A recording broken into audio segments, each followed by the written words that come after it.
My jsme s Ishwarou Chandrou dneska četli takový velice zajímavý příběh. So we were reading a very interesting story with Ishvara Chandra.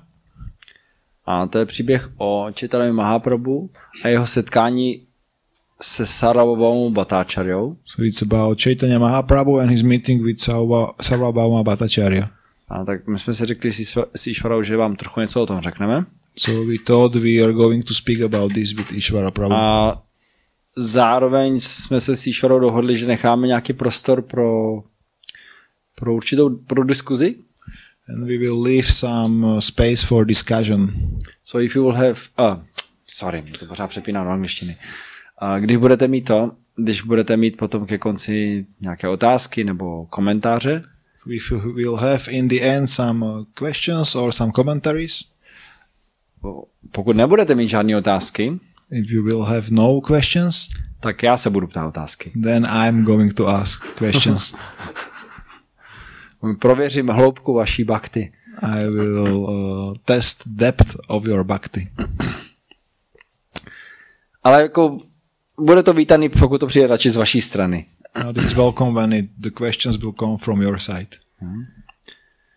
A já bych přečetl jeden verš, I'm going to read one verse, který v tom příběhu objeví až později. That will appear in this story later. A je v podstatě takovým jakoby vyústěním toho příběhu. And it's like the conclusion of the story. Ale je to velice známý verš a it's very famous verse. Má velký vliv na náš jako duchovní život. And it has big influence on our spiritual life. Čišnu, potřebuješ to vidět, ten verš? Nebo? To po anglicky či po česky? Já to tady mám v angličtině, víš, takže to... Okay. Či já to vlastně bych to mohl najít, co to je? 6, 2, 5, 4. Jste to mohli tady v češtině a v angličtině, to pak se tam přepnu, víš. Je to z Chaitanya Charitamrity. It's from Chaitanya Charitamrita. Je tady někdo, kdo neví, co to je Chaitanya Charitamrita? Is somebody here who doesn't know what is Chaitanya Charitamrita? OK. Máš knihu tady? Můžeš to jenom ukázat, tu knihu?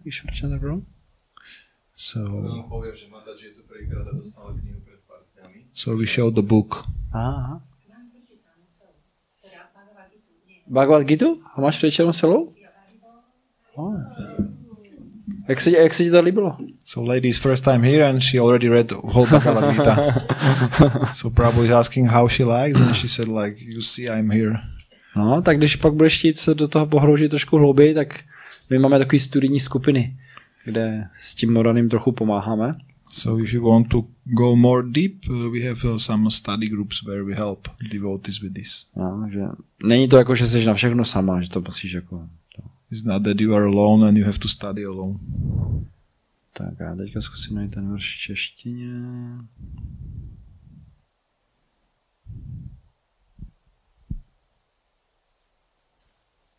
Tady je to. Já myslím, že to je 6.254. Já přečtu sanskrit. Vairagya vidya nija bhakti yoga shikshartham ekah purushah puranah Shri Krišna Chaitanya Shariradhari kripam buddhiryastam aham prapadye. Překlad? Přijímám útočiště u nejvyšší osobnosti božství Shri Krišny, který sestoupil v podobě Pána Chaitanya Mahaprabhua, aby nás učil skutečnému poznání, oddané službě jemu a odpoutanosti od všeho, co není příznivé pro vědomí Krišny. Sestoupil proto, že oceánem transcendentální milosti odezdávám se jeho lotosovým nohám. Máš to? Second. So, translation. Let me take shelter of the Supreme Personality of Godhead, Sri Krishna, who has descended in the form of Lord Chaitanya Mahaprabhu to teach us real knowledge, his devotional service and detachment from whatever does not foster Krishna consciousness. He has descended because he is an ocean of transcendental mercy. Let me surrender unto his lotus feet. Tohle byla realizace Sarvabhauma Bhattacharya. So this was the realization of Sarvabhauma Bhattacharya. A jenom aby jsme trochu vás uvedli jako do pozadí. So just to get you into the background of the story. Išvara, chceš říct něco o Sarvabhaumovi? Odkud byl?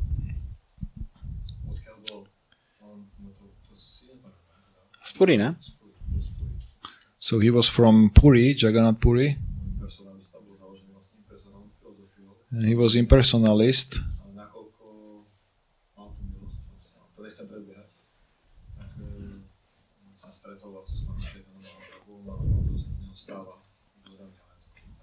But because he got mercy, he met with he's meeting with Chaitanya Mahaprabhu and he's becoming personalist.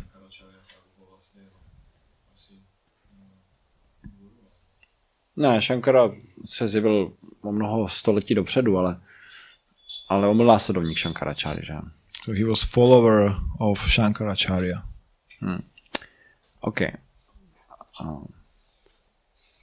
Vy, kdo jste z Indie tady, že? Those one who are from India here. You probably heard about Shankaracharya. Vy ste možno počuli o Shankaracharyovi.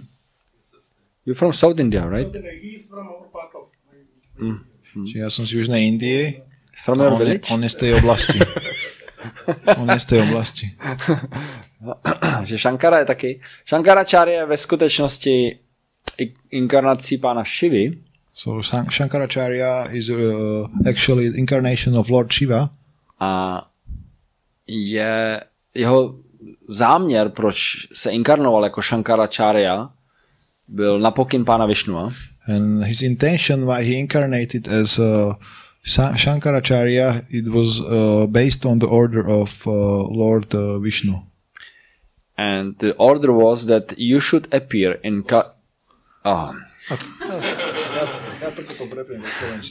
Já se omlouvám, protože většina mých skupin a mých lekcí jsou v angličtině a já nežiju ani v Čechách, ani na Slovensku. A moje manželka je cizinka. I'm sorry because all of my lectures are in other language because I don't live in Czech or even in Slovak and my wife, she's Slovenian. She's Slovenian, yeah. Ona je Slovinka a já si se slovinsky mluvím, ale mě se do toho moc nechce, takže já s ní mluvím anglicky. And I speak Slovenian, but I don't like it so much, so I speak with her English. Takže já jsem navyklý, mě to přepíná jako do angličtiny, já se za to omlouvám. So I'm used to speak English, so I'm switching to English, so I'm sorry. Takže Shankaracharya dostal, nebo Shiva dostal ten pokyn, že se má zjevit v Kaliuze. So Shiva got order that he should appear in Kali Yuga. Jako brahmana, Shankara. As a brahmana, Shankara. A měl by kázat scestnou filozofii. And he should preach false philosophy. A měl by svést ateisty na cestí. And he should drag the atheists to false path. Takže ve skutečnosti filozofie Shankary je záměrně matoucí. So actually the philosophy of Shankara is intentionally false. Yeah? Or intentionally confusing. Mm-hmm. Right. Takže celý, jako, tam je celá linie následovníků. Bod je ten, že tam je mnohem jako hlubší význam ještě další. So there is whole lineage of the followers, but there is another more deep meaning of it. No, protože před zhruba 2,5 tisíci lety se zjevil Buddha. Because approximately before 2,500 years there was appearance of Lord Buddha. A Buddha se zjevil kvůli tomu, protože následovníci Véd, brahmani, zneužívali Védy. And the Buddha appeared because the followers of the Vedas, Brahmanas, they were misusing the Vedas. And they were based on the Vedic scriptures performing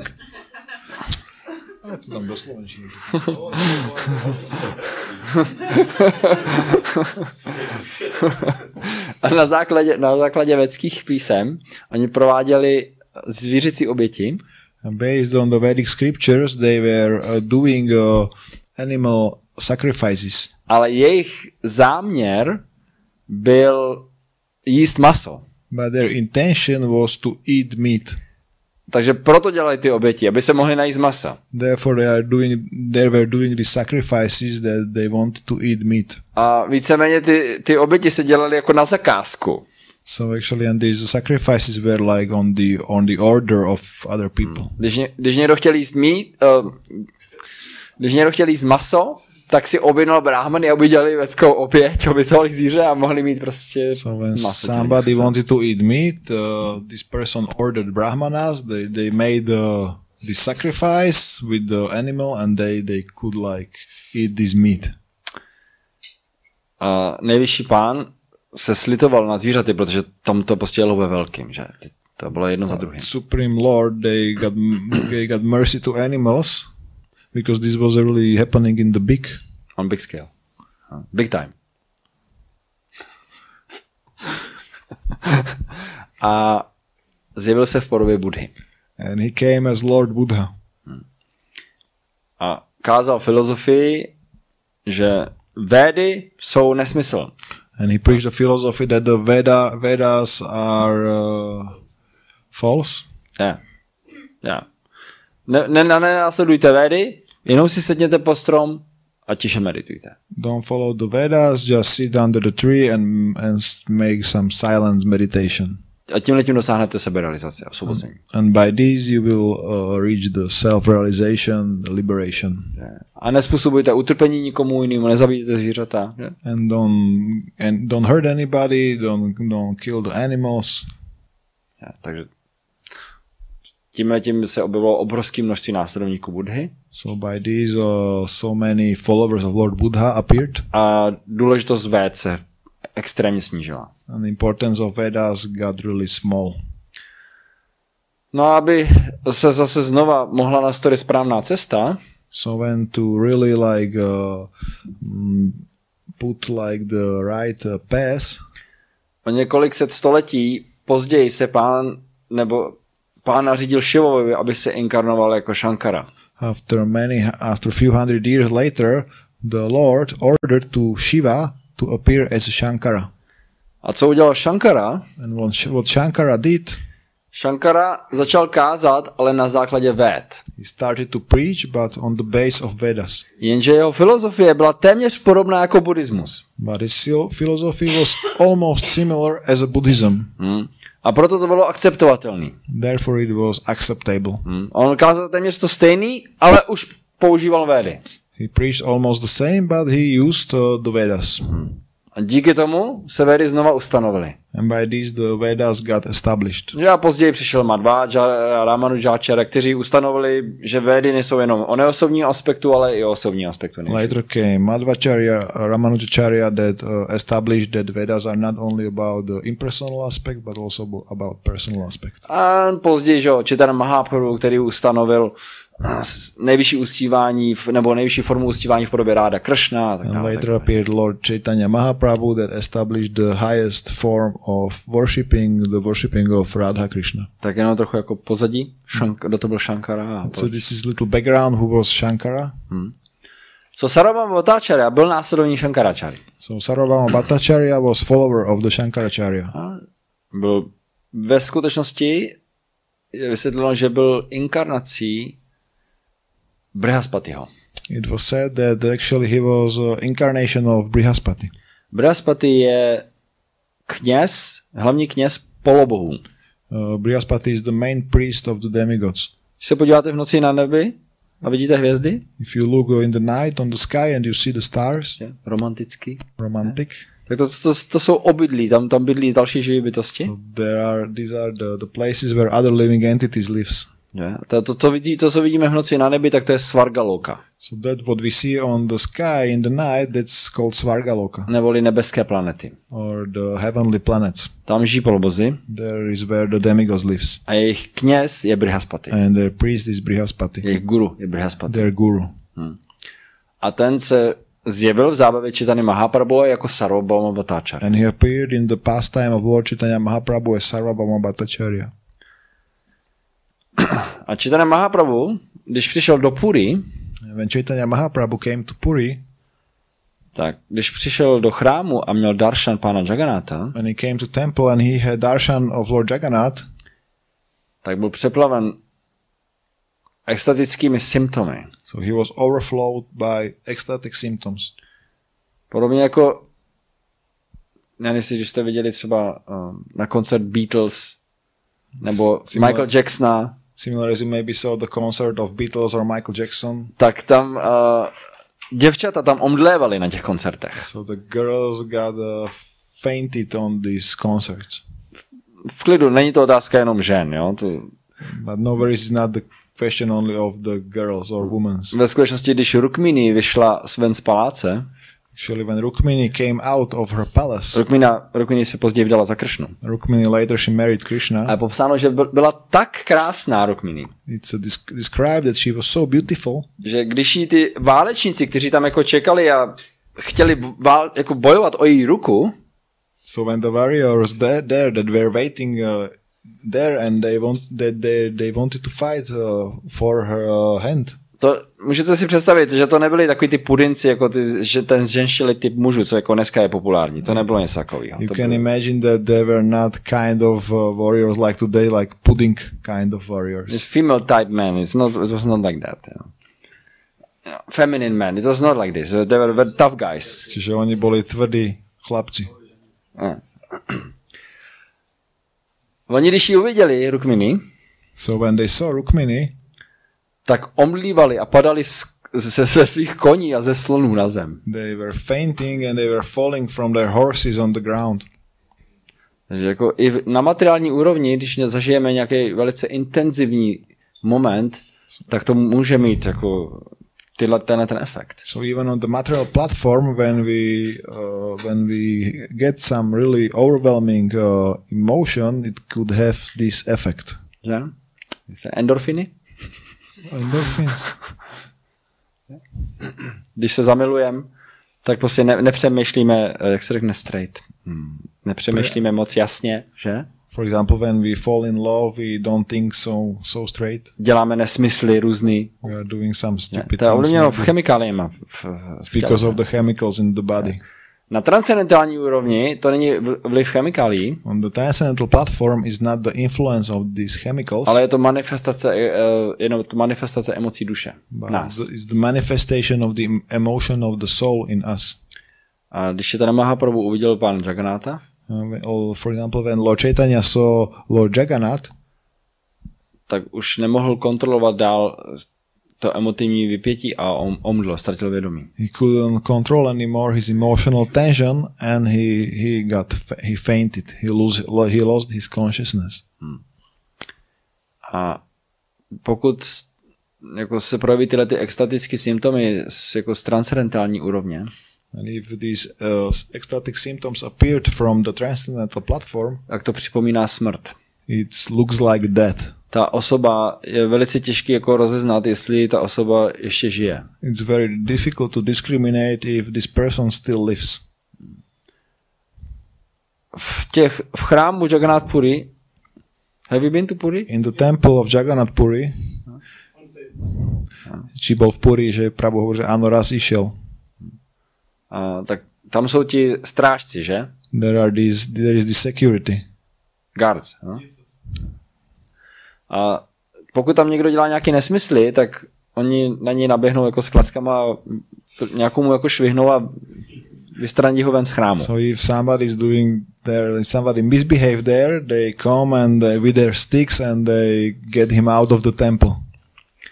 So oni si mysleli, že Chaitanya Mahaprabhu že tam dělá nějakou show, protože takovýhle lidi existují, kteří prostě dělají tyhle ty šaškárny, že přijdou do chrámu a and they thought Lord Chaitanya Mahaprabhu is doing there in the temple some show because there actually exists people like that. They're doing something like Joker or some show. Ve skutečnosti my máme tyhle ty tendence taky, když přijdeme do Hare Krishna chrámu. Actually we have these tendencies also when we come to Hare Krishna temple. My to možná nemáme až takhle extrémně. Maybe not so extreme. Ale my chceme být víc pokročilí, než jsme. But we want to be more advanced than we are. Že? Tak jako navenek se děláme, že jsme pokročili. So like on our outside we are appearing or we are doing that we are advanced. Ne. Snažíme se být jako pokorný. We're trying to be humble. Že chodíme v úhlu 45 stupňů. We are walking in the angle of 45 degrees. A ve skutečnosti to je falešná pokora, to není reálný. Actually, it's false humbleness. It's not real. Protože skutečná pokora vychází z duše ve skutečnosti. Because real humbleness comes out of soul. To není něco, co můžeme jako intelektem si vymyslet. It's not that we could make with our intellect. To je kalkulativní pokora. Že my kalkulujeme. Když se budu chovat takhle, tak oni se ke mně budou chovat takhle. Že kalkulujeme, že to je intelekt. We calculate when I will behave like this, they will behave to me like this. So this is intellect. Ne? Takže my děláme taky menší šaškárny. Ne? So we are also doing like smaller some like jokers. Takže oni si mysleli, že Chaitanya Mahaprabhu je takový nějaký jakože předstírá. So they thought that Chaitanya Mahaprabhu is just doing some show like this. Ale v ten moment byl v chrámu Sarvabhauma Bhattacharya. But at this moment there was in the temple Sarvabhauma Bhattacharya. A on si všiml určitých extatických symptomů na těle Chaitanya Mahaprabhu. And he saw some few ecstatic symptoms on the body of the Lord Chaitanya Mahaprabhu. For example, například oni začnou se jako hodně potit třeba. For example, they start to sweat a lot. A nebo jim stávají vlasy a chlupy na těle.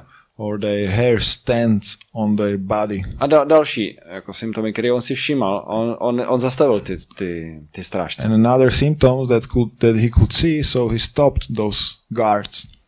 A řekl, nechal Chaitanya Mahaprabhu, zkoumal ho, jestli se mu něco nestalo. And he was looking on Chaitanya Mahaprabhu if something happened to him. A nemohl zjistit, jestli dýchá. And he couldn't find out if he still breathed. No, zkoumal prostě nějaké tělesné funkce a neslyšel srdce, jako pohyb žaludku tam nebyl žádný nic. He started to look on his some bodily functions and he couldn't hear the heart and if he's breathing. A jenom potom vzal chomáček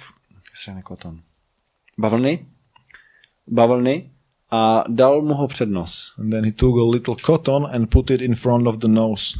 A tam viděl, že se to trošku hýbalo. And he could see some movement of the cotton. Tak viděl, že jako úplně lehonce dýchá. So he could see that he's literally like have some light breathing. Jo, takže když upadneš jako do transcendentální extáze, do samádhy, because when you fall into transcendental ecstasy samadhi, tak ty tělesné symptomy nebo ty tělesné funkce se sníží úplně na minimum. Those bodily functions, they come to minimum. To jde i na materiální úrovni skrze jogové techniky. You can also do it on the material platform through yoga techniques. Že? Nebo v přírodě jsou živé bytosti, které to umějí. Or in the nature there are living creatures that could do this. Že? Třeba žáby. For example, frogs. Žába, když přezimovává, nebo jak se to řekne? When frog has her winter sleep, or how to say this. Tak ona to přežije tak, že ona je víceméně v bahně, pod vodou. He's in the mud under the water. A sníží svoje tělesné funkce na úplný minimum. And he make her bodily functions to the minimum. Takže žába je lepší jogin než většina lidí na této planetě. So the frog is better yogi than most of people on this planet.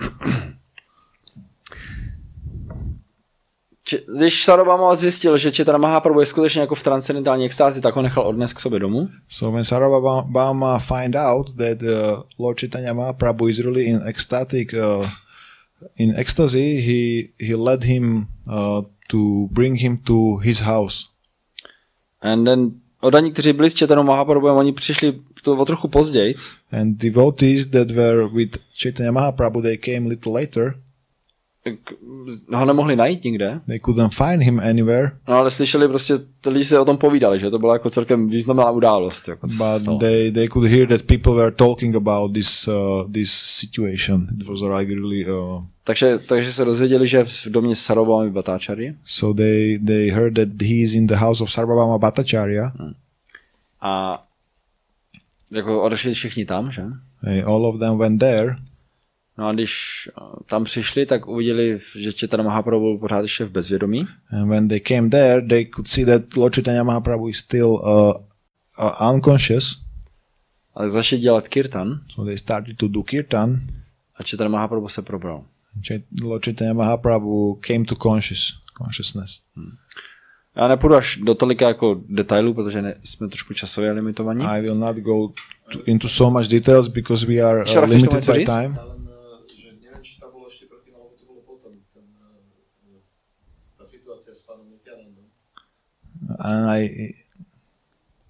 And there was some situation with Lord Nityananda. Lord Nityananda came also to Lord Jagannath temple together with devotees.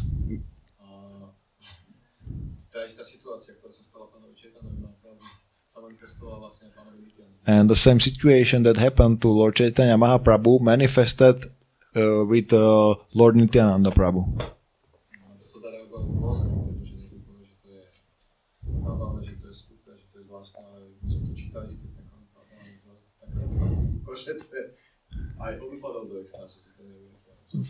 So you can think that it's funny or it's not normal, but when we read it, also Tirthakara Prabhu, he came to ecstasy that what was happening there. Naštěstí Nityananda Prabhu, oni ho ještě jako odaní jako nějak podrželi a on úplně nestratil vědomí, že? Naštěstí. So luckily devotees, they somehow called Nityananda Prabhu, so he didn't get unconscious.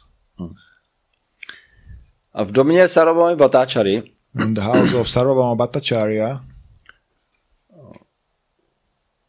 tam proběhla jako diskuze. There was discussion. Později, že Sarvabhauma Bhattacharya on dal jako místo Chaitanya Mahaprabhu, kde může zůstat. So because Sarvabhauma Bhattacharya gave some place where Lord Chaitanya Mahaprabhu could stay.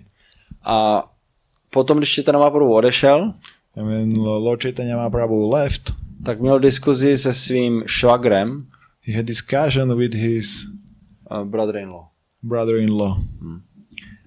Gopinathacharya. With Gopinathacharya. A Gopinathacharya, protože Sarvabhauma Bhattacharya tvrdil, že Chaitanya Mahaprabhu je jako velký světec. Because Sarvabhauma Bhattacharya was saying that Chaitanya Mahaprabhu is big saint. Že oni spolu mluvili, jako on se ho ptal, kdo je a kde vzal sannyas a takovéhle věci. So they spoke together like who is he and where he got sannyas initiation. A pak Sarvabhauma Bhattacharya jako začal tam poukazovat na to, že on dostal sannyas. Je tady někdo, kdo neví, co to je sannyas? Okay. So Sarvabhauma Bhattacharya, he started to point that he got sannyas. Sannyas je odříkavý životní stav. Sannyas je jako pokročilý mnich, když by to řekl. Sannyas is, you can say like advanced monk, is like advanced renounced order. It's like advanced renounced order. A tam jsou různý jakoby rozlišení v tom. And there are some levels at this. A podle toho, kde to zasvěcení jakoby dostaneš, tak podle toho se jako určovalo, jak na jakých úrovních třeba můžeš být. And according where you get this sannyas initiation, this was like this you know then what level you could be. A některý byli víc prestižní a některý míň. Some were more prestige, some less. Což je v podstatě jako materiální úhel pohledu. Actually this is like material angle of view. Ale takhle to v tomhle světě chodí, že? But this is how this world it works. Stejně jako když přijdeme do chrámu Hare Krišna, tak když je někdo temple president. Same as when we come to Hare Krishna temple, when somebody is temple president, we are like, oh. Tak my si myslíme, že musí být velice pokročilý. We think that he has to be really advanced. Že někdy to tak je. Sometimes it is like that. A někdy to tak není. Sometimes not. No, takže stejně tak my to posuzovali podle těch materiálních hledisek. Same, they were discriminating this sannyas level according this material point of view. A Gopinathacharya se naštval a říkal, jako, že Chaitanya Mahaprabhu je svrchovaná osobnost božství, on nepotřebuje brát sannyas v nějaký prestižní linii. So and Gopinathacharya, he got angry and he said, Lord Chaitanya Mahaprabhu is the supreme personality of Godhead and he doesn't need to take sannyas in some prestige lineage. Samozřejmě Sarvabhauma Bhattacharya a jeho žáci přirozeně argumentovali, jako jak to můžeš takhle tohle říct. And Sarvabhauma Bhattacharya and his followers, they naturally argued how you could say this like that. Tohle by měla být přirozená reakce. This could be the natural reaction. Pokud nám někdo řekne o někom, že je nějakým způsobem velice významný. If somebody said to us about somebody else that he is really important, zvláštně jako duchovně realizovaný nebo tak. Especially when like spiritually realized. Nebo co je jako, tady na západě to není až tak populární, ale třeba v Indii je spousta lidí, kteří se prohlašují za různé inkarnace. Here in the West is not so popular, but in the India there are a few people that say about them that there are many people that they say about them they are some incarnations. Takže pokud jako někoho takového potkáme, tak bychom měli jako nějakým způsobem vyžadovat nějaký důkaz. So if we meet somebody like this, we should ask for some provement. Takže stejně tak oni se přirozeně ptali, jako, jak tohle to můžeš prohlásit. Same they were asking how you could say this like that. A Gopinatacharya dal argumenty různých jako velkých osobností, které potvrzovali to, kdo Chaitanya Mahaprabhu je. So Gopinatacharya gave some arguments of some like great personalities that were confirming that Chaitanya Mahaprabhu is Supreme Personality of Godhead. A dokonce i citoval jako různý písma, jako Šrimad Bhagavata, Mahabharatu a další písma, kde dokazoval, že Chaitanya Mahaprabhu skutečně je nejvyšší osobnost božství. And he spoke from Šrimad Bhagavatam and scriptures that they were proofs that Lord Chaitanya Mahaprabhu is Supreme Personality of Godhead. Protože když se Bůh zjeví na této planetě, because when God appear on this planet, tak o tom se ví. It's known. To není jako, že překvapení. It's not like surprise. Jo, lidi, kteří jsou neznalí a nemají poznání, tak jsou možná překvapení. So maybe the people they don't know or they don't have knowledge, they are maybe surprised. Ale všechny inkarnace nejvyššího pána jsou přesně popsaný, kdy se budou zjevovat, v jaký rodině, v jaký oblasti, jakou filozofii budou kázat, všechno se dopředu ví. All the incarnations of the Lord are described, where they're going to appear, in what family, what philosophy they're going to preach, everything is known. Stejně jako jsou popsaný inkarnace, které byly, same as there are described incarnations that already were. Tak jsou i popsaný, které teprve budou. There are also described the incarnations that are gonna be. Třeba na konci Kali Yugy se zjeví Kalki. For example, in the end of the Kali Yuga, Kalki will appear. A už je popsáno, kde se objeví, v jaký vesnici, jak se budou jmenovat jeho rodiče, jakou filozofii bude, všechno tam je. It's already described like where he's gonna appear, what will be the name of his parents, in which village, what philosophy he's gonna preach. Moc filozofie nebude. Actually, there will be not gonna be much philosophy. Je popsáno, že Kalki, jeho hlavní filozofický argument bude jeho meč. It's described that the main philosophical argument of Lord Kalki is gonna be his sword. Tam jako není potřeba moc diskuzí, no, víceméně. So there is no need of much discussion.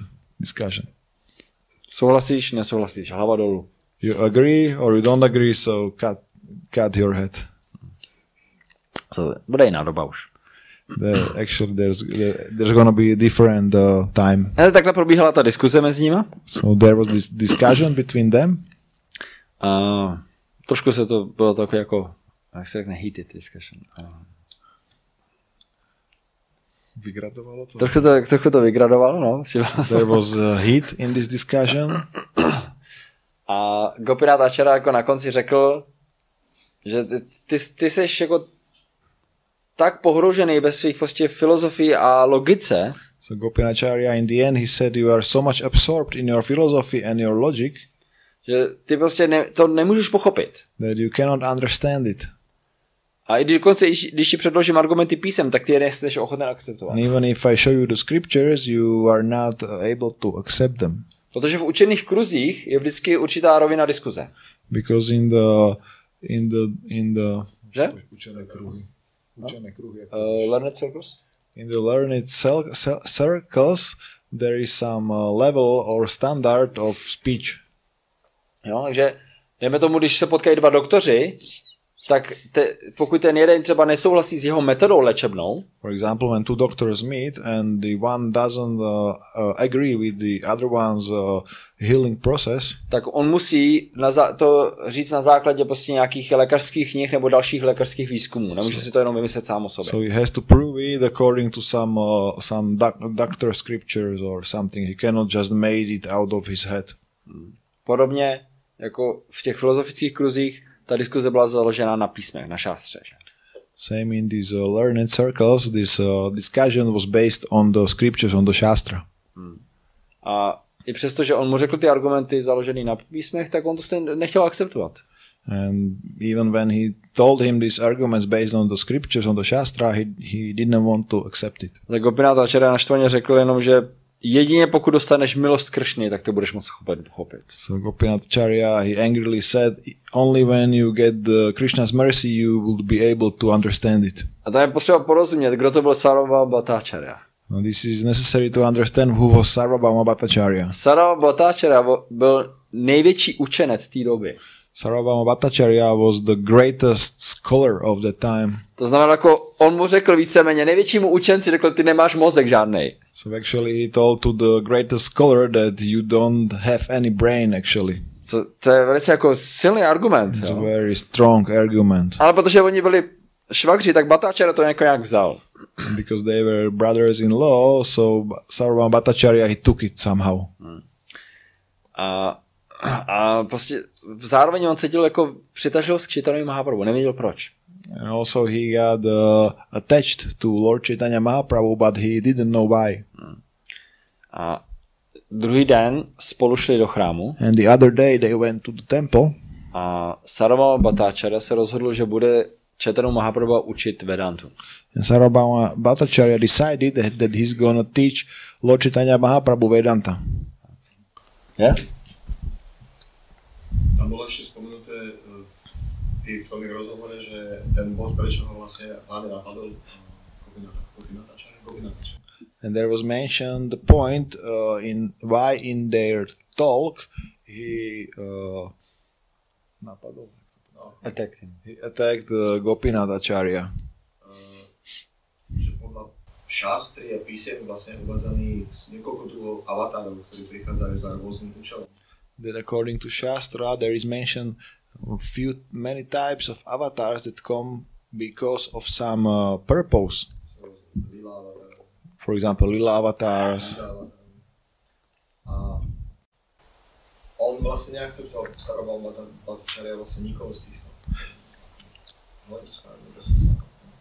Ale poznal Lila avatárov a Yuga avatárov nejak. Ne, neuznával, no. So he accepted like some avatars, but for example Yuga avatars he didn't accept. No a vlastne Chaitanya Mahaprabhu prišiel ako Yuga avatar.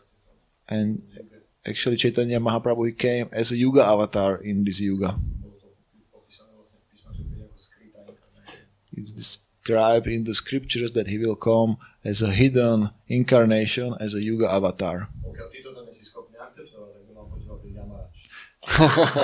And if you are not able to accept this, the Yamaraj should come for you. Děkuju.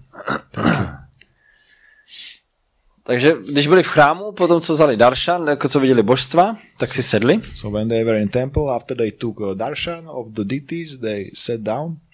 A Sarvabhauma Bhattacharya začal vysvětlovat Vedanta sutru Chaitanya Mahaprabhu. Sarvabhauma Bhattacharya he started to describe Vedanta Sutra to Chaitanya Mahaprabhu. Že on mu chtěl pomoct, aby jako nebyl sannyasi v té nižší třídě, on chtěl, aby se pozvihl. Because he wanted to help him that Lord Chaitanya will not be the sannyasi in the lower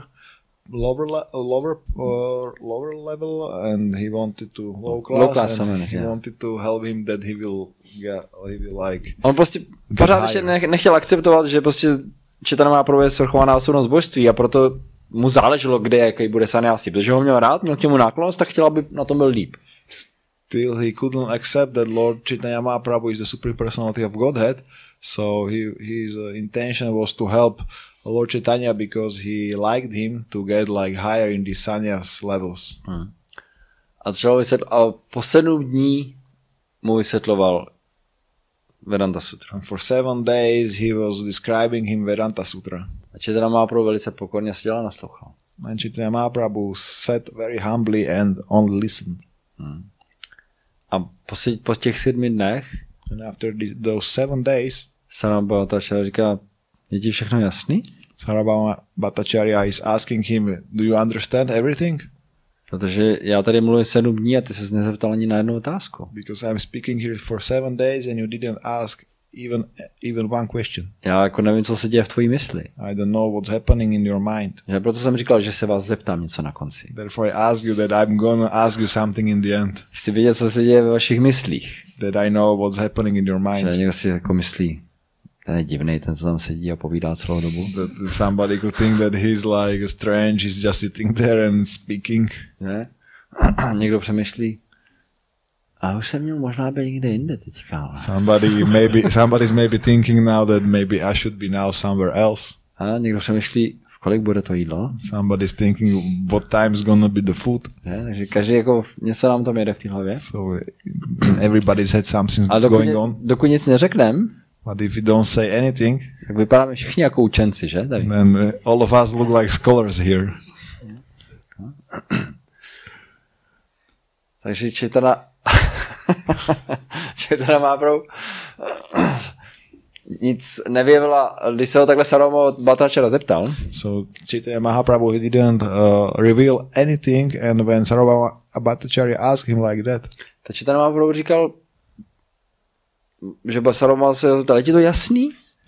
So Chaitanya Sarvabhauma se ho zeptal, je ti to jasný? Jako Sarvabhauma Bhattacharya asked Lord Chaitanya, do you understand this? A Chaitanya Mahaprabhu mu říkal, Vedanta Sutra je jasná jako slunce. He said like Vedanta Sutra is clear, understandable as a sun. Jako slunce. Yeah.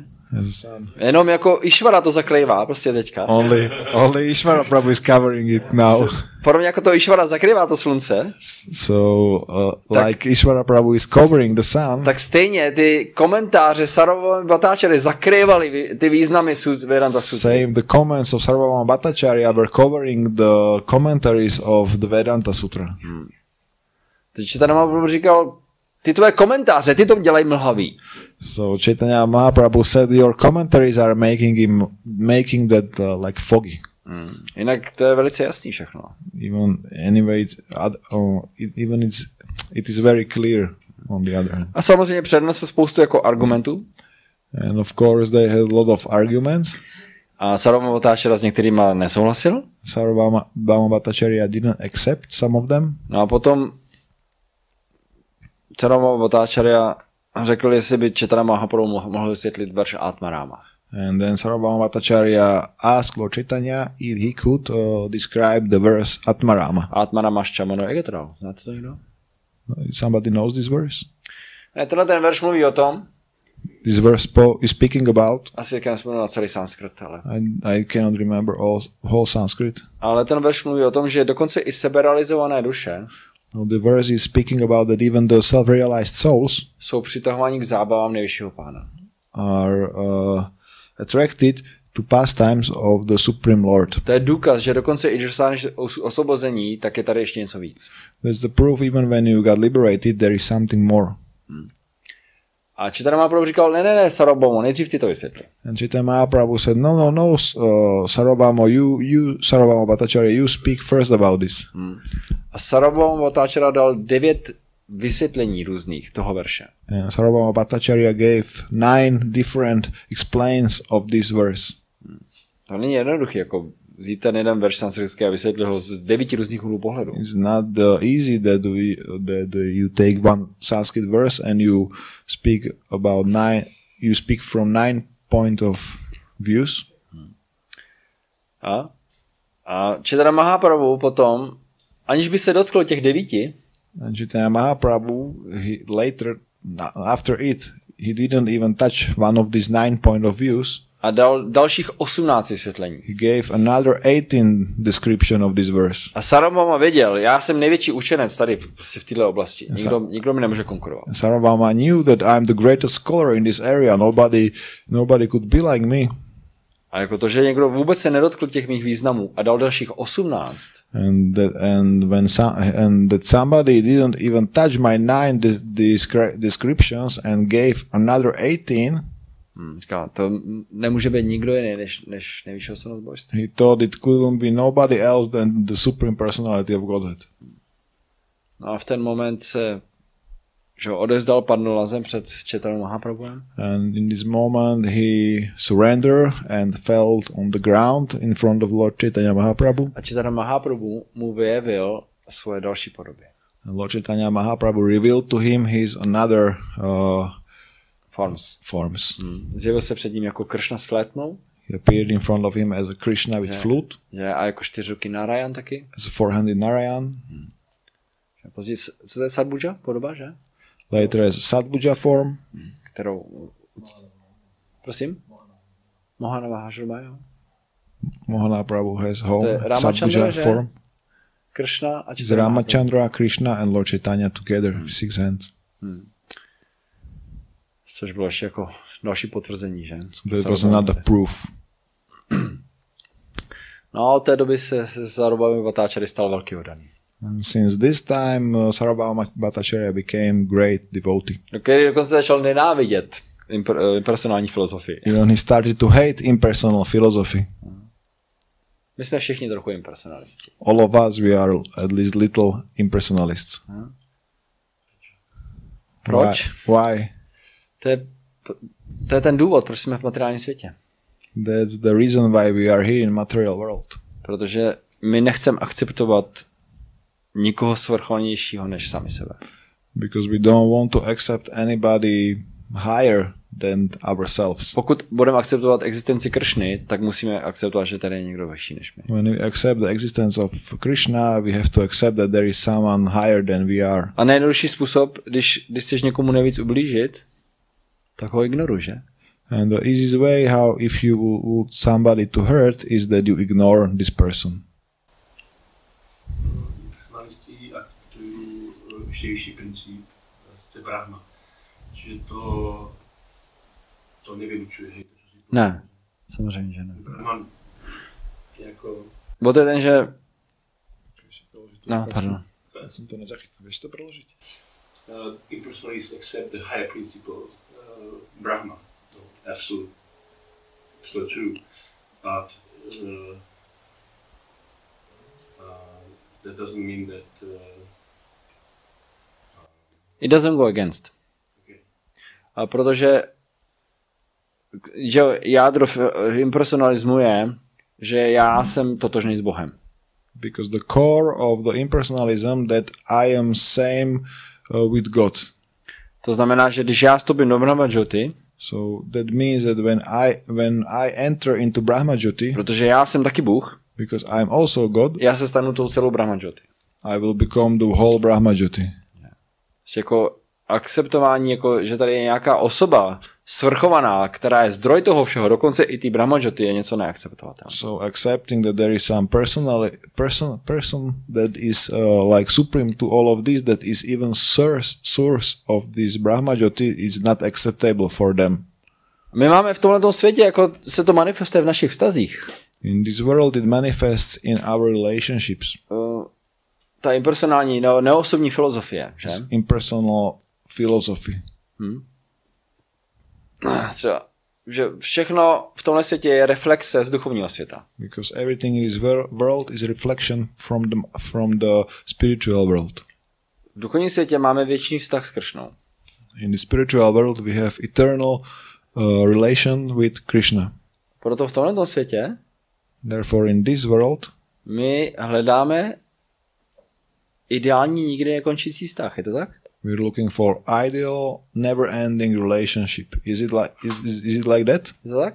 Yeah, it's like that. Když najdete tu pravou osobu, when you find the right person, co si v ten moment přejete? What do you want in this moment? A? Aby to nikdy neskončilo. Je to tak? We want that it will never end. Odkud to pochází ten nápad, když všichni končíme tady v tom světě? So where is this idea from when we are all temporary in this world? Protože my původně máme věčný vztah s Krišnou. Because originally we have eternal relationship with Krishna. A to se reflektuje, že my nemáme vztah jenom s lidmi, máme vztah s zvířaty. And this reflects we have our relationship with animals. S věcmi, že? With things. Oh. To je jenom reflexe. That's only reflection. Takže ve své původní podstatě my máme jako dokonalý vztah s Krišnou. So in our natural position we have perfect relationship with Krishna. Co je velice hezký. What is really nice. Chaitanya Mahaprabhu potom, co se Sarvabhauma Bhattacharya odevzdal. Chaitanya Mahaprabhu after the Sarvabhauma Bhattacharya surrendered. Tak ho potom obejmul Then he hugged him. Že? A oba dva byli v extázi. And both of them were in ecstasy. A to je jak Bůh, jak Krišna na nás reaguje. That's how God reacts on us. On chce, aby jsme byli spolu. He wants us to be together with him. A aby jsme byli šťastní. And to be happy. Že? Druhý den, když Chaitanya Mahaprabhu šel do chrámu, And the second day when Lord Chaitanya Mahaprabhu went to temple, tak vzal girlandu a prasadam, který tam dostal od těch knězů. he took the garland and the prasadam that was given to him from the priests. A hnedka ráno, to bylo brzo ráno, šel za Sarvabhaumou. And right in the morning he went to Sarvabhauma. Sarvabhauma zrovna vstal. Sarvabhauma just woke up. Aha. A Chaitanya Mahaprabhu mu přinesl tyhle ty dárky. And Chaitanya Mahaprabhu brought him these gifts. A Sarvabhauma byl velice šťastný. And Sarvabhauma Bhattacharya was very happy. A hnedka za prasadam začal jíst. And immediately he started to eat this prasadam. A co Chaitanya Mahaprabhu velice potěšilo. And Chaitanya Mahaprabhu got very satisfied. Musím jako chápat, že Sarvabhauma pocházel z velice jako, co se týkalo brahmanské kultivované společnosti. We have to understand that the Sarvabhauma Bhattacharya was from the very cultivated high brahmanical society. Tyhleti lidé by nikdy nejedli jídlo předtím, než prostě, jdeme tomu, když by jako ráno vstaneš, tak oni jako tohle považují za nečistý stav. These people would never eat the food, like for example when you wake up in the morning and you don't wash, it's like unclean state. Než se musíš vyčistit zuby a osprchovat a pak teprve bys mohl jako jíst. First you have to brush your teeth, get shower and after that you could eat. Protože to je prostě jako v nečistém stavu se nejí. Because when you are like in the unclean state you cannot eat. Ale prasadam, milost Krišny, se musí přijmout vždycky. But prasada, mercy of Lord Krishna, you have to accept all the time. Bez ohledu na okolnosti. Like not taking the conditions. Áno, tiež otázku. Aká je teda tá siddhanta? Ohľadom toho, keď ti niekto ponúkne prasada, či už má alebo nie, dneska, počas toho, keď je nutený, ako musíme to za tebou. So what's the siddhanta? What's the rule? For example, when today somebody offers us the prasadam or mahaprasadam, when we know that it's the fasting until the 6. Ať to vysvětlím na příkladě, který třeba tolik nepochopíš, ale když jsi ženatý, I will tell you this, maybe you will not understand it as brahmachari, but when you are married, a přijdou za tebou kamarádi, and the friends will come to you, jestli bys si s nima šel ven, if you go out with them, tak ty se musíš nejdřív jako zjistit, jestli to bude schválený doma. So first you have to find out if it's gonna be accepted at your home. Tam je nějaká vyšší autorita. Because there is higher authority. Stejně tak, tady je vyšší autorita Krišna. My držíme půst kvůli Krišnovi, že? Same here, it's higher authority Krishna. We are fasting because of Krishna. Že? To není jako náš nějaký nápad. A když někdo jako nám přijde, za náma přijde a dá nám jako jídlo. It's not our idea, and when somebody come to us and give us food, ale my držíme půst kvůli Krišnovi, but we are fasting because of Krishna, tak my to přijmeme. We accepted it. Děkuju moc, Prabhu, až bude přerušení půstu, já to sním. Thank you very much, Prabhu, but when it will be like break of the fast, I will accept it. Mňa to zmiatlo, lebo včera na čerta, dneska čítali, tam bolo napísané, že žiadny čas, ani miesto nehrá roli. Because today when we were teaching from Chaitanya Charitamrita, there was like there is no place or time like that. A proto jsem se tě ptal dneska, kde je to ladu. So therefore I was asking today, where is the ladu? I have to tell you that I hide it because we gonna eat it. Já myslím, že když tam jsou jako speciální okolnosti, že jdeme tomu třeba, když přijde nějaký tvůj drahý přítel a přiveze ti prasadam z Vrindávanu a zrovna je půst, tak to sněz. I think there are some special like okolnosti. Odaná služba. Circumstances when your friend from Vrindavan comes and give you some mahaprasadam, then you eat it even when it's fasting. Ty jsi hlasil, že? Ja som sa chcel spýtať na niečo podobné, ale počas čím to bude, kebyže nám niekto ponúkne prasadam. I wanted to ask something similar, but during japa time, the chanting, when somebody offers us prasadam, so it's not problem. Milost jako milost. Mercy as mercy.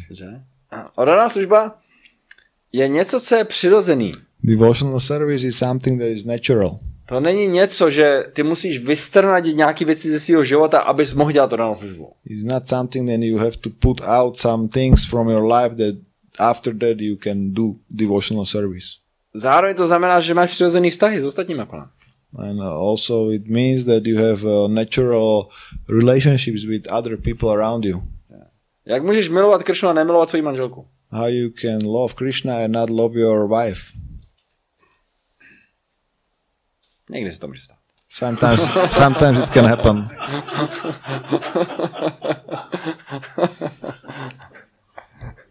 Co? For example, gopis. Co jsem ti chtěl říct, že všechny ty, to, co známe, ty přirozené jako emoce v tomhle životě. What I wanted to say is that what we know, our natural emotions in this life. Tak to všechno je v Krišna vědomí taky. So all these things is in Krishna consciousness also. To neznamená, že když začneš zpívat Hare Krišna, doesn't mean when I start to sing Hare Krishna, že musíš opustit všechny věci, které jsi měl rád. That you have to give up all the things that you liked. No, akorát, protože ve skutečnosti všechno je Krišna. Je to tak? Because actually everything is Krishna. Všechno je Krišnova energie. Everything is Krishna's energy.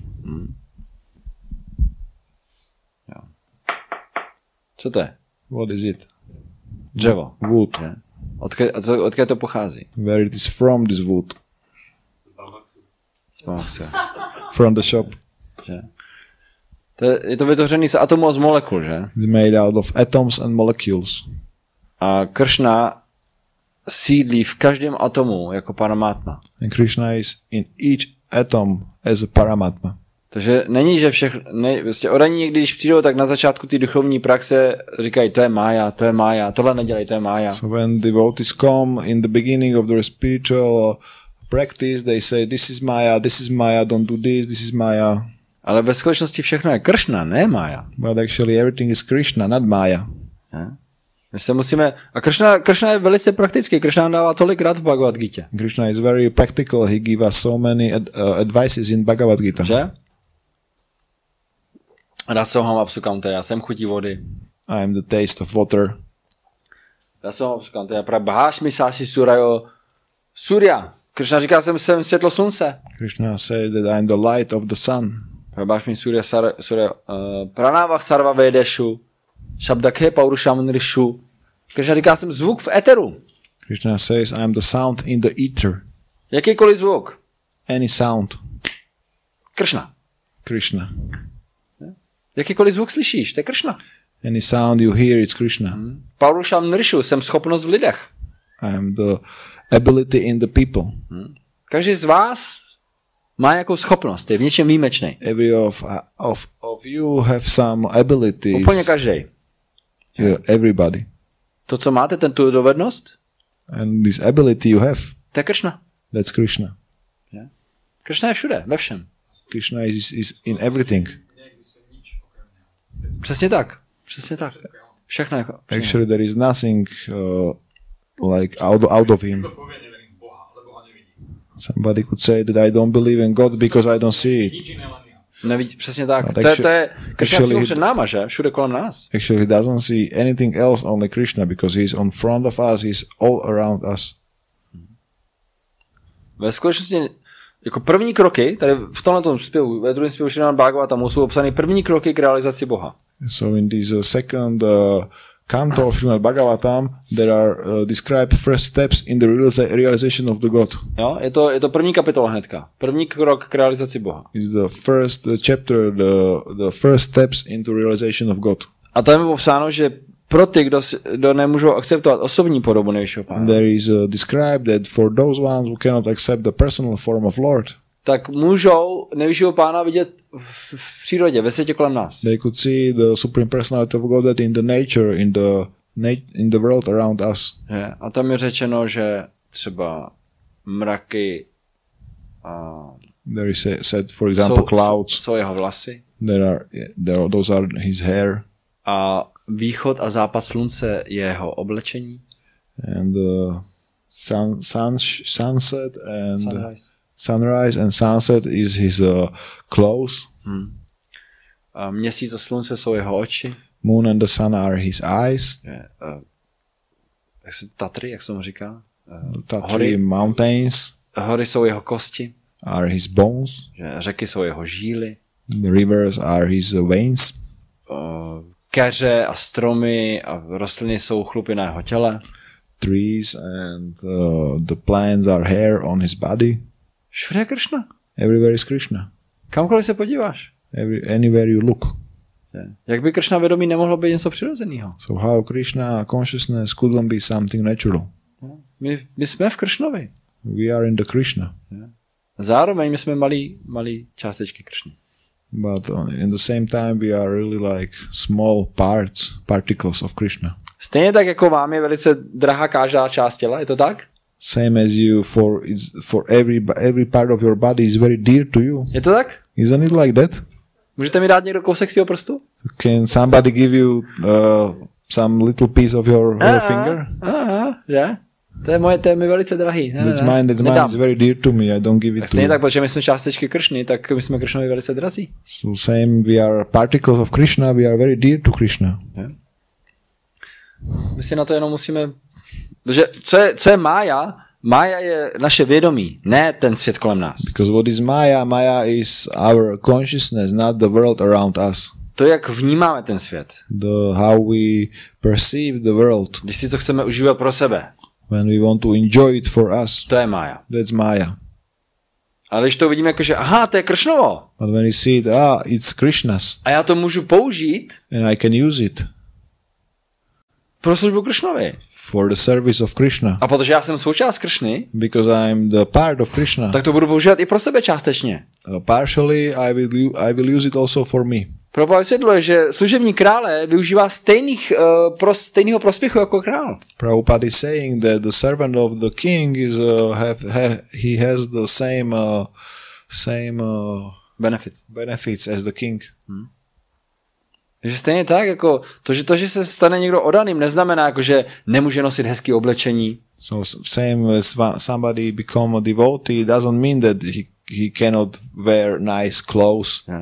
Nebo že ženy, že se nemůžou zdobit, že by neměly vypadat krásně. Or the woman, they shouldn't look nicely and shouldn't put some ornaments or like that. To je Mayavada filozofie. That's the Mayavadi philosophy. To není Krišna vědomá filozofie. It's not Krishna consciousness philosophy. Máš rád hezký auta? Do you like nice cars? Okay.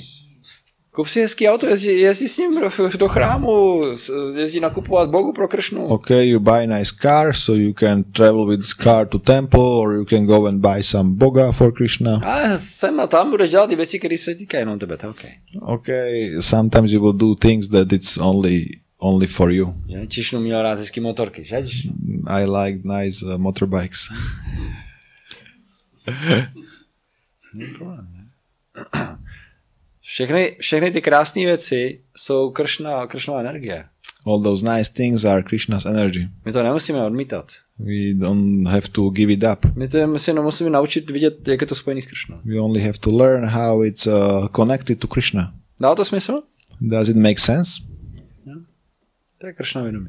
That's the Krishna consciousness. Že vidíš všechno ve spojení s Krišnou. That you see everything in connection with Krishna. Anasakta se vyšám yataharam panjata nirbanda Krishna sambandha yukta vairagya muchate prapanchikata buddha hari sambandhi vastuna moushubik parityago vairagyam phalgu katyate. Ten, kdo je skutečně situován v odříkání. Those one who is really situated in the renunciation. Ten vidí vše ve spojení s Krišnou. That one sees everything in connection to Krishna. A používá vše ve službě Krišnovi. Celý svět. And it uses everything in the service of Krishna, whole world. Na druhou stranu, and on the other hand, ten, kdo není správně situován v odříkání, one who is not properly situated in the renunciation, jeho odříkání je takzvaně falešné nebo neúplné. His renunciation is false or not full. Tak se zříká věcí. Ne, to je špatný, to je Maya. So he's giving up the things, it's bad, it's Maya. Protože to vidí odděleně od Krishny. Because he sees not connected with Krishna. Takže cíl není se odstřihnout od materiální energie. So the goal is not to cut off from material energy. Cíl je vidět všude Krišnu. Goal is to see everywhere Krishna. Okay. Ještě nějaké otázky? Some other questions? Skončíme? We finish? Ano? Že Chaitanya Mahaprabhu sa zjavil v 15. storočí. Jak je to myslím, že 500 rokov na západe sme o tom nič nevedeli. So I would like to ask that Lord Chaitanya Mahaprabhu appeared in 15th century. So how it's possible that like 500 years in the West we didn't know anything about that? Někdo věděl. Some people knew. Kolumbus jel hledat zlato do Indie. Zlatýho avatára. Columbus went to search for gold in the India, golden avatar. Někdo zřejmě věděl, i když jako few people knew. Ta éra té komunikace začala až jako mnohem později, že? But the communication, this era of communication jako started much more informační later. věk víceméně začal před 30 lety. The age of information started actually before 30 years. Zhruba. Approximately. Ano? In the beginning of the lecture it was said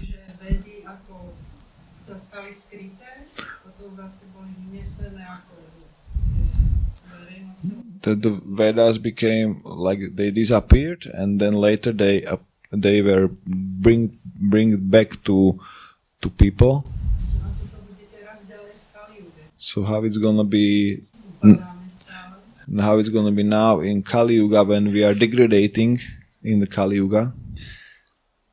Teďka aby som tomu ešte, jak bolo povedané, že Buddha sa zjavil preto, aby ochránil tie zvieratá, alebo sa zneužívali tie obete na to.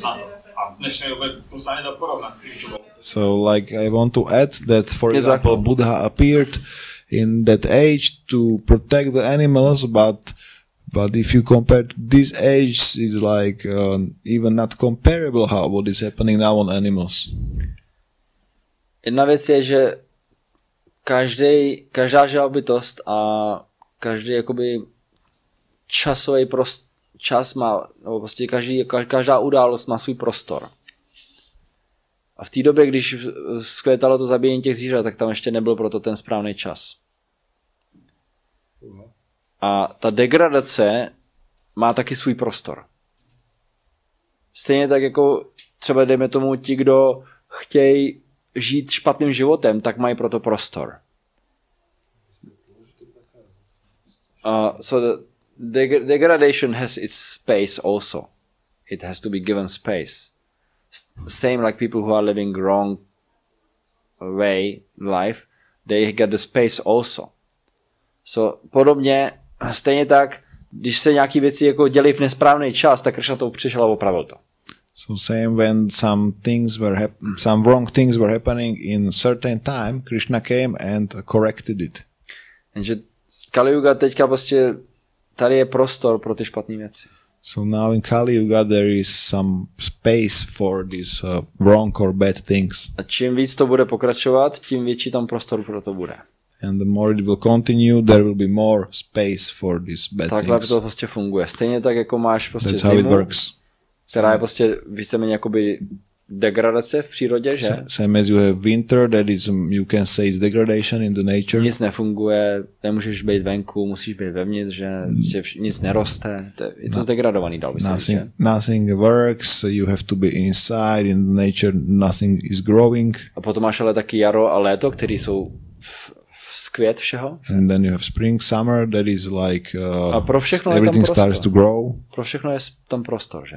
And there is area for everything. Tak stejně tak je prostor pro dobrý a špatný věci v zaběhu vesmíru. Same, there is space or area for good and bad things in the universe, how it goes. A teďka tam bude jako těch 10 000 let. Now there's gonna be 10,000 years. Už to jako běží. It's already happening. Kdy bude ten velký vliv jako kázání Chaitanya Mahaprabhu. And there is gonna be big influence of the preaching of Lord Chaitanya Mahaprabhu. A můžeš si všimnout, jako třeba vegetariánství před 30-40 lety byl pojem, který To si byl jako podivný, když jsi byl vegetarián. And you can say that, for example, the vegetarianism before 30-40 years, you were like strange person when you were vegetarian. Jako moje dcera, když se dívá na pohádky, tak tam prostě v těch pohádkách jako se mluví o karmě, o józe, o meditaci. Pro malé děti pohádky. Já jsem v takových, nevím, jako žádné takové věci v pohádkách nebyly. Jako. Now when my little daughter, when she watches like the fairy tales or cartoons for kids, there they speak about vegetarianism, yoga, karma. So and in my time it wasn't like that. So může vidět, že někam se to posouvá, že? Jak přesně se to bude vyvíjet? So we can see it's going somewhere positively, so but exactly how it will go. Je to OK? Ešte ma zaujalo, keď môžem, že ako sme sa my ocitli v takej zdegradovanej dobe. Ve skutečnosti to není degradované. I'm interested how we appeared in this degraded time. Včera jsme se o tom bavili, že? Kam má Prabhu? Že Chaitanya Mahaprabhu dal speciální So Lord Chaitanya is... Co to okolí tady? Budeš si muset začít jako trošku vybírat to svoje okolí. So Lord Chaitanya is giving a lot of mercy now in this time, so she's saying like, yeah, but surrounding is not very auspicious, but Tirthakara Prabhu is saying you have to choose your surrounding to be auspicious, like here. It's all auspicious, for example. Není to tak, že v životě záleží, jako jaký si vybereme, koho si vybereme do svého života? Isn't it like this, that it is important who we have in our life? To je další bod, jakože to, že začneme zpívat Hare Krišna, ještě neznamená, že na sobě přestanete pracovat. That's another point when we start to sing Hare Krishna. Co to neznamená? Work on yourself. That you don't personal growth. That you have to work on yourself. It doesn't mean to stop. Mm-hmm. You should not stop to work on yourself. Make sense? You should not stop to work on yourself if you start to chant Hare Krishna. This goes hand to hand. To znamená, že když zpíváme Hare Krishna, tak to my pořád na sobě musíme pracovat dál. So when we sing Hare Krishna, still we have to work on ourselves. Ne, že to prostě a všechno ostatní už se stane automaticky.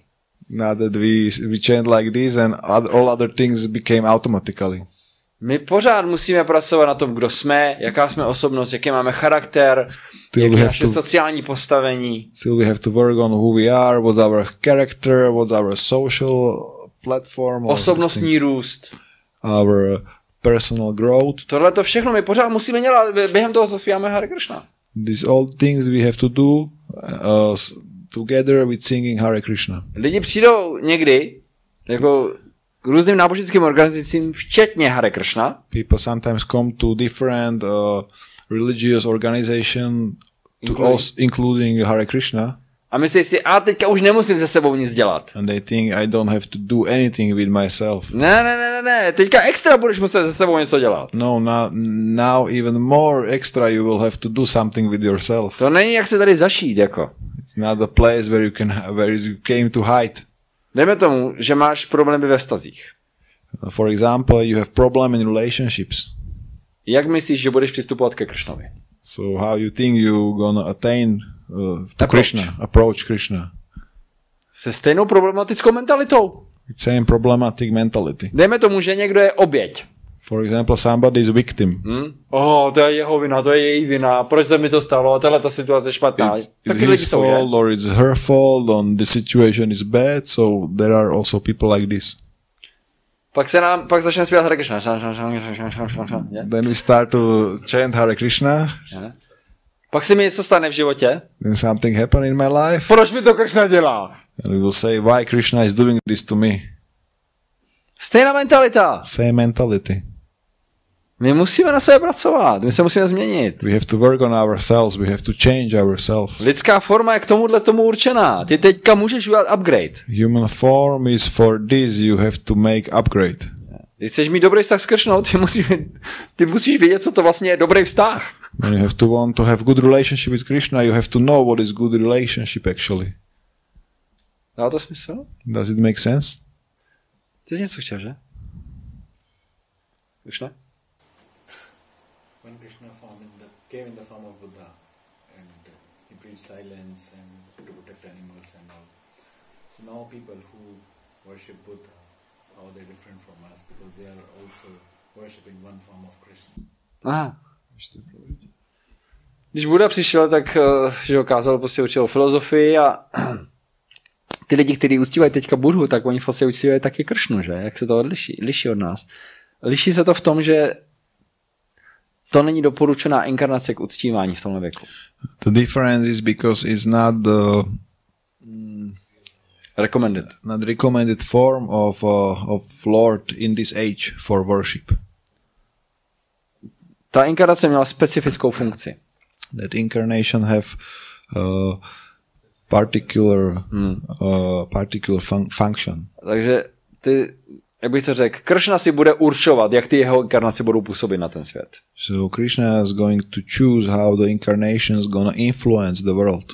And pokud si on určí, tahle inkarnace je tady jenom kvůli tomu, aby zmátla ateisty, ale ne kvůli tomu, aby ji někdo uctíval a dělal duchovní pokrok. So if you choose that this incarnation is to confuse atheists, but not for worshipping to make progress, tak to bude fungovat takhle. So then it's gonna work like that. He's the boss. On je šéf. Že jako nějaký prospěch mají. So they have some benefit. Trochu tam, určitě. Some little. Že můžou jako rozvinout nějaký vyšší vědomí, ale v konečné fázi budou muset opustit uctívání Buddhy a that they can maybe get some higher consciousness, but actually in the end they will have to live worshipping of Buddha and they will have to come to Krishna. One subsequent question to this is like, if we get a debate with somebody who worships Buddha, and Prabhupada said like if somebody doesn't trust this, we should not talk to them and we should not try to preach him, and we should come out of it. If somebody doesn't trust this philosophy or something, then should we interact with those people or should we leave aside? No, když se potkáme jako s někým, kdo má třeba prostě tuhletu víru v Buddhu, jestli jako, jakým způsobem jako s ním máme mluvit. Máme s ním vůbec mluvit, nebo máme to nechat být. Jo. Ty, jako jeden z přestupků proti zpívání svatého jména je, že kázat lidem bez víry o slávě svatého jména. So one of the offenses against the holy name is to preach to people without faith. About the glory of the name. Without faith to the glory. About the glory of the name, yeah. Right.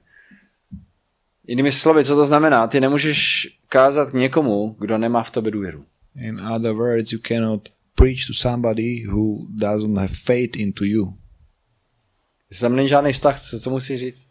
If there is no relation between you and this person, what you would like to tell this person? Nothing, right? Nič. Snažíme se udělat dobrý dojem, být přátelský k lidem. We're trying to make good impression on people, be friendly. Ne bezpodmínečně. But not unconditionally. Někdy prostě nemůžeš být friendly, přátelský k každému, že? You cannot be friendly to everybody. Co se týká jako vztahu, že, k lidem a k tomuhle světu, tak my se snažíme, aby lidi měli zpřístupněný jako ke Krishna vědomí. But generally we're trying to be friendly and that people could access the Krishna consciousness. Is it okay? Is it okay? Here in one lecture that Mother Satsiva given birth to Chaitanya Mahaprabhu during a Purnima day, it's a full moon day, at the time of moonrise. Huh? Under a neem tree. Yeah. So that time all the Bengalis, they went to the Ganges, river Ganges. Because it's inauspicious. Because it's inauspicious. It was how is it called? Zatmění měsíce. Spiritual. No. How is it called in eclipse? Eclipse. Because of the eclipse. Because the eclipse is inauspicious. You should do some special extra spiritual activities at that moment. That was a trick. Můžeš to přeložit? On se ptal, protože když se Chaitanya Mahaprabhu zjevil, tak bylo zatmění měsíce, což je nepříznivý. různě jako podle astrologie jsou určitě věci příznivý a určitý nepříznivý. A třeba zatmění měsíce a zatmění slunce jsou považovány podle astrologie za nepříznivý. Okay? The eclipse of moon and sun are inauspicious considered in general. A to byl ve skutečnosti trik, protože v ten moment všichni jako v té oblasti toho Bengálska, všichni, když tam je taková nepříznivá událost, tak bys měl dělat nějaký extra duchovní činnosti, abys to jako anuloval. Takže prostě v ten moment všichni šli do Gangy a zpívali jména Nárajana, když se rodil Chaitanya Mahaprabhu. Takže vlastně Chaitanya Mahaprabhu se zjevil za velice příznivých okolností. I když to zvenku vypadalo nepříznivě, ale protože se tímhletím vytvořila tato příznivá atmosféra. So, because it was created by God, by Lord, that it was externally inauspicious, but actually it was super auspicious, because everybody was chanting the name of the Lord. Even Muslims also do. Everybody, yeah. Yeah. Dokonce i muslimové a všichni, že prostě, že v Indii, Indians are a lot superstitious nation, right? A lot, you know. So whatever is okay, they have to always do something. Yeah? Takže Indové jsou jako velice pověrčivý národ. A když tam je vždycky jako nepříznivý, tak oni se snaží vždycky rychle udělat něco příznivého, že? No, Krišna to takhle jako zařídil si. But I didn't mean in a bad way, you know, in India. You know, you are from India, some of you, right? So don't look right, don't look left. Oh, this one came out, you know. Say, today I cannot travel, you know, so many things. Right? You know, it's better than a birth in hospitals when it's a C-section. They ask doctor to stop. Yeah.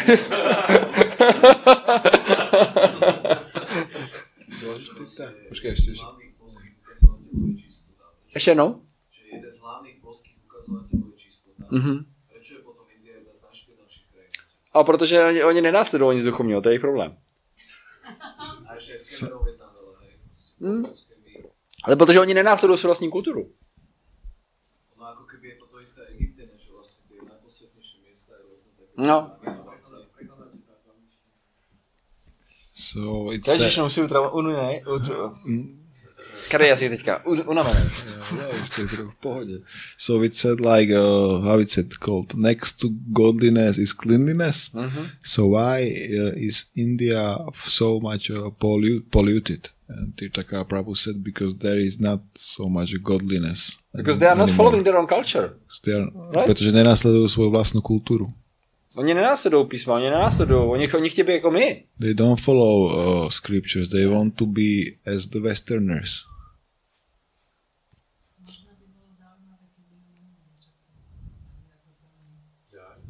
How do maybe you perceive it could be why is India so dirty?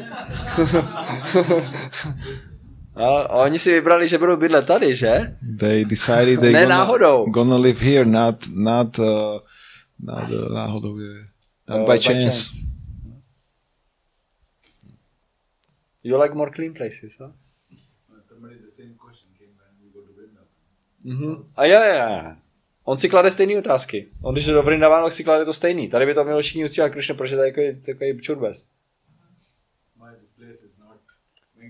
Yeah. Evolving, why Krishna doesn't want it to be evolved in his own place, which is not even a part of this planet. Prabhu si rovnaké otázky klade, že prečo Krišna to tak tam je a prečo to nerozvíja. Tak. Je to OK? Však treba si napríklad pozrieť také najviac technologicky rozvité krajiny a takisto aj v Európe ako Dánsko, Norsko, Švédsko, aká je tá čistota poriadok. Je. Bod je ten, že ono to není nezbytně jenom tohle. Jo? Ono to není jako, že jenom ten, kdo je zbožnej, tak bude čistý.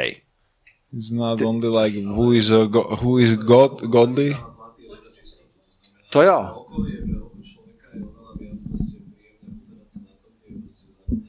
Přirozeně. A bod je ten, že ta materiální energie je velice rozmanitá. A jdeme tomu, že jedna sekce znamená, když jsi zbožnej, tak to má určitý jako kvalifikace. Ale pak je další sekce, když jsi bezbožný, je taky čistotný. To není jako, že bezbožnost znamená automaticky špína. Tam jsou rozmanité. Ty máš bezbožnost, která znamená špína, ale máš taky bezbožnost, která je čistá. Třeba Bila Svarga jsou planetární systémy pod zemí, kde žijou démonské bytosti, které neuznávají Boha, ale požitek na Bila Svardze je lepší ještě než na Svargalovce. Jak to už přesně jako probíhá, to je detail. Bod je ten, že tam je rozmanitost. Že se to nedá prostě vzít jako levá, pravá nebo černá, bílá, víš? Že se ztratil. Prabhuji said that there is because godliness means cleanliness, so how is it that Western world, if it is technologically advanced, why it is so clean and like that? And I explained that it's not necessarily just the opposite, that if there is something which is not godly, that it has to be dirty. You can have ungodly things completely pure and clean, right? From external point of view. When we go to Vrindavan, when we say it's dust. Yeah. This is Braj Raj. Well, that's different thing. That's different thing. Even if it is dirty, we think it's... A když to jako rozebereš trošku víc do hloubky, jak se jmenuješ, prosím tě? David. Když to rozebereš trošku víc do hloubky, Davide, tak ve skutečnosti ta čistota tam je jako povrchní. Dejme tomu třeba jako návyky.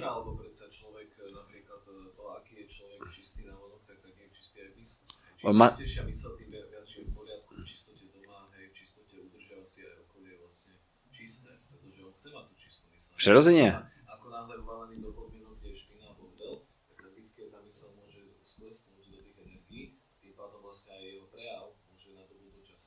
To je ten bod, že materiální energie se skládá z dobra, zvláštně a z nevědomosti. A v těle těch kvalitách to je pořád materiální.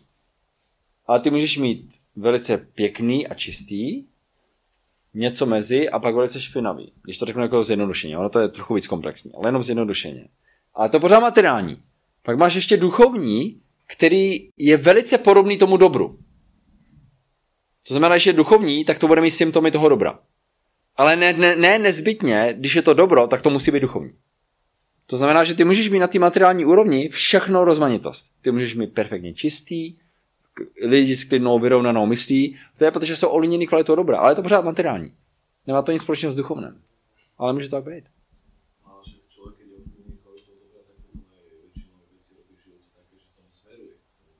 Ne, nezbytně. Dobro je nápomocný pro duchovno, ale ne, že dobro vede k duchovnu.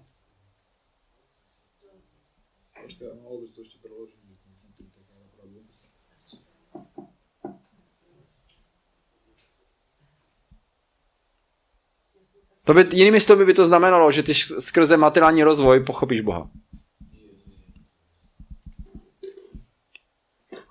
So he said actually that cleanliness doesn't mean that there is going to be godliness, because then it will mean like through the material development you're going to understand God. So when there is cleanliness, doesn't mean there will be godliness, or when there is something polluted, it doesn't mean there couldn't be godliness. A na druhou stranu, pokud praktikuješ duchovní život a nekultivuješ kvalitu dobra, tak nebudeš moc dělat duchovní pokrok. And on the other hand, when you cultivate the kvalitu dobra, spiritual life. When you do the spiritual life and you don't cultivate the mode of goodness, you will not do any progress. Or nebo budeš dělat pokrok velice pomalu. Or very slowly you're going to progress.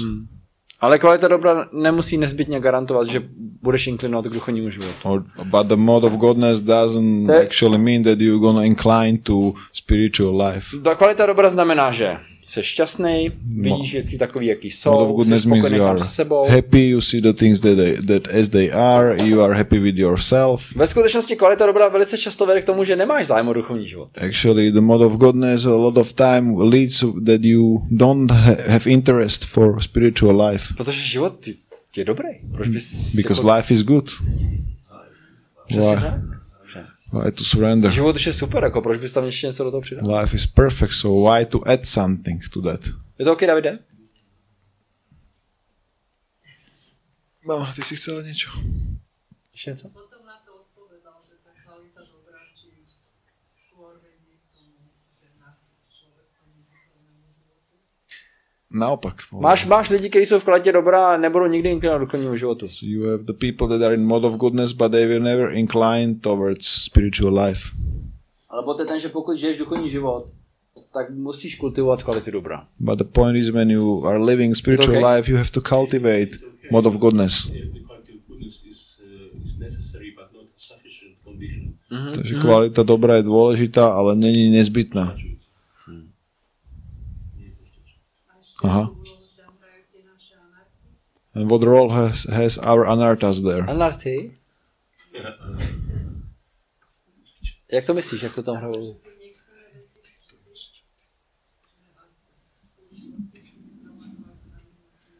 So anartas, like what role is there according to our unwanted Ty, co v souvislosti s těma kvalitama přírody, ty, pokud jsme jako ovlivněni těma nižšíma kvalitama. So in connection with the modes of nature, when we are under influence of the lower mode of nature, tak my budeme tíhnout k těm nepříznivým věcem. We're gonna push us towards the not good things. Chtíč, chamtivost, závist, strach, úzkost, fear, lust, greed, anxiety. Anxiety. Čím víc se budeme posouvat do kvality dobra, tím méně tam ten vliv těch kvalit je. More we're gonna go to the mode of goodness, there is less of influence of these lower things. Vem si to, že jsi neustále ve stresu. For example, you take that you are all the time in the stress. Okay. Ale teďka si máš ráno sednout a zpívat svatý jméno. And you have to sit in the morning and chant Hare Krishna. Myslíš, že se to najednou jak magicky změní? You think magically it somehow will turn around and... Budeš pořád zpívat svatý jméno, ale budeš ve stresu. Still you're gonna chant the holy name, but you're gonna be in the stress. Samozřejmě zpívání svatého jména ti pomůže a povzese tě na vyšší kvalitu, takže se budeš cítit líp ten moment. Of course, the chanting of Hare Krishna will uplift you to the higher platform, so you will feel good at that moment. Ale jako pokud chceš jako praktikovat duchovní život na dlouhou trať. But when you want to do spiritual life for long time, tak ty musíš se naučit žít v rovnováze. You have to learn how to live in balance. Krišna říká v Bhagavad Gita, jestli se nenaučíš žít v rovnováze, Krishna is speaking in Bhagavad Gita, when you are not learn how to live a balanced life, tak se nemůžeš stát jogina. You cannot become yogi.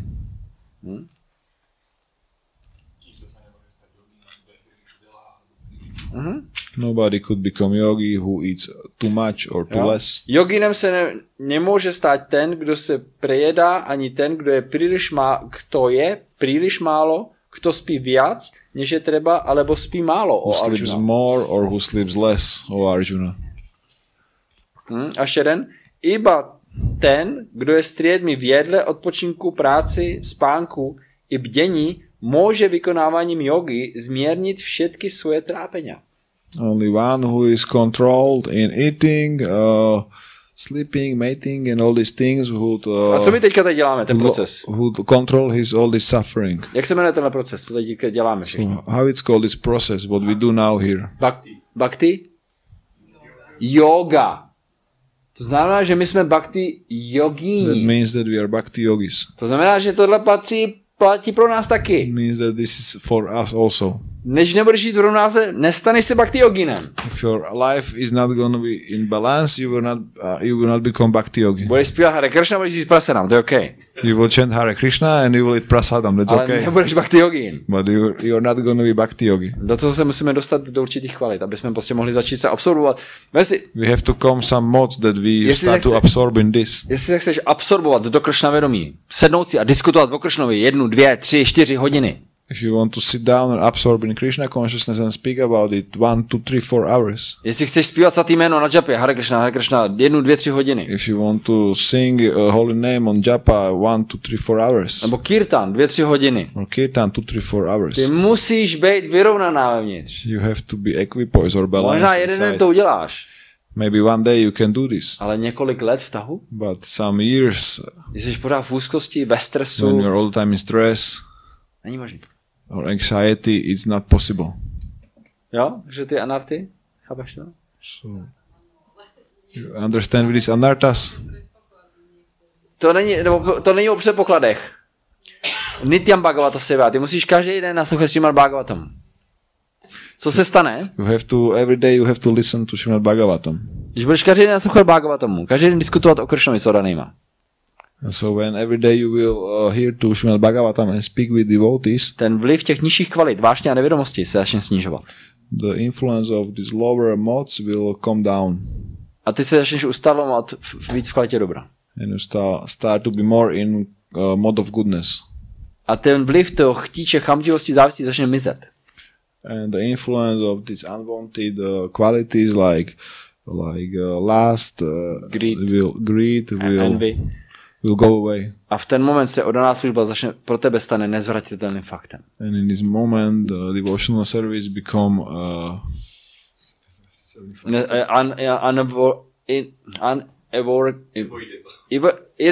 irrevocable fact. Okay. Náš problém je, že my nenasloucháme o Krišnovi. But our problem is that we don't listen or hear about Krishna. Kolikrát týdně máme sangu, že si sedneme s Harem a mluvíme si o Krišnovi? How many times weekly we have sangha that we sit down and speak with devotees about Krishna? Jednou za 14 dní? Once? Na hodinu? Once in 14 days? Kolik hodin je v týdnu? How many hours are there in week? 24 jeden den, krát 7? 24 in day. 1 hodinu z toho věnujeme Krišnovi. Multiply by 7. A pak si divíme, já jsem pořád pod vlivem nižších kvalit. Já nemám žádný předpoklady, já nemám žádný kvalifikace. Samozřejmě, že ne.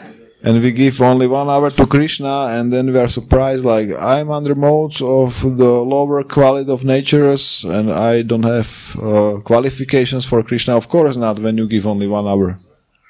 Musíme každý den si sednout s odanýma, který máme rádi, 2, 3 odaný, 5, 10, cokoliv to je. Mluví s ním o Krišnovi, co si čet, já jsem čet tohle, to je zajímavý. We have to do it every day, like for example with 2, 5, 10 devotees that we like and we have to speak about what did you read today, what do you like and about Krishna and speak with them.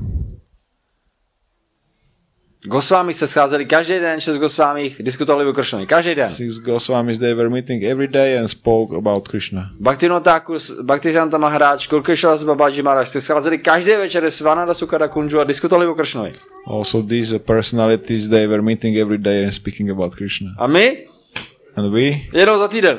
Jak to, že ještě nemám náklonnost? Once in a week and we don't understand how is it that I'm not jo, dá to smysl. Attract to Krishna still. My tomu nedáváme tolik, víš? Does it make sense? We don't give so much for it.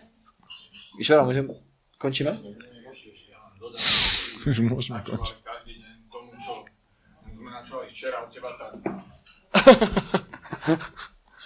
So I just want to say, when we hear every day what you were speaking yesterday on the lecture, then we are like uplifted. Můžete vytvořit sangy, že? My máme sangy každý den, že? Išvara Prabhu? You can make sanghas, we have sanghas every day. Můžete přijít tady za ním, on je tady s váma, že? Can come to Ishvara. My bychom chtěli každý týden aspoň jednou se prostě sejít a mluvit s ním o Krišnovi. Můžeš to pro nás zařídit? On tady je pro vás. We want at least once a week meet and speak about Krishna, so he's here for you. A nebo se můžete přidat do nějaký online skupiny, co máme? Or you can come to some online group that we have. My máme Chaitanya Charitamritu, Krishna knížku, Bhagavatam. We have Chaitanya Charitamrita, Krishna book, Bhagavatam.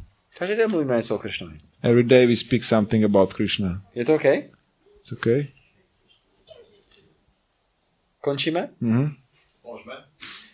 Ja by som ešte na záver. And in the end, I will say some few words about. Tirthakara Prabhu veľmi pekne za lekciu a za inšpiráciu, ktorú si dal. Thank you very much for lecture and the inspiration you gave us. Mne osobne to